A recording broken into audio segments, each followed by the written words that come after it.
There are 7 chakras, and today we're going to be talking about your crown chakra. I like to look at this chakra as your ability to connect to the spiritual realm. The ones, we have the physical, the things that we can touch and see and grab, but then there's also the spiritual realm where we can't really see. It's more of like a feeling of our intuition.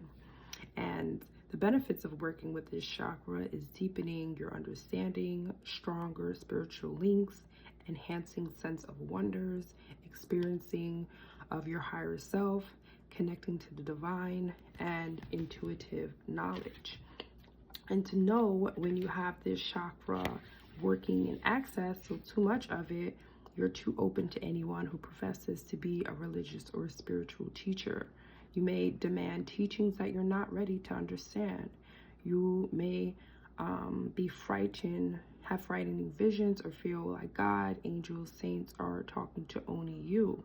You may also feel lightheaded, dizzy, and perhaps suffering from frequent headaches.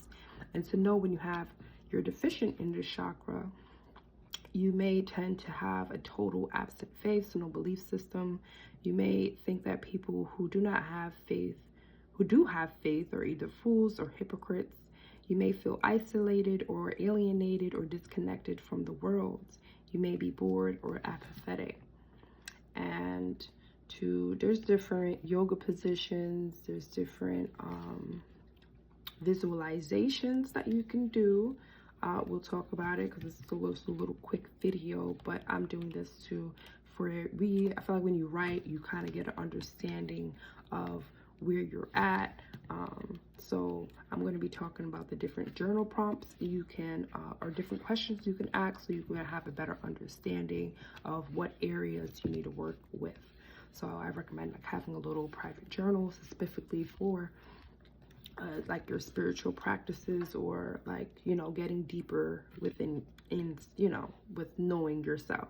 And one of the questions you can ask yourself is, what can I do to be more intuitive,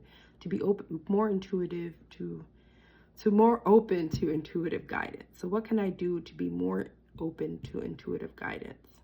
Who am I if I am not limited by this body and this mind? In what ways do my desires to possess things add to my karmic burden? How content do I feel with what life has brought me?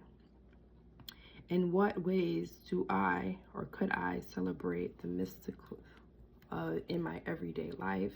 So I feel like developing a spiritual routine really helps activate this chakra. Hope this helps.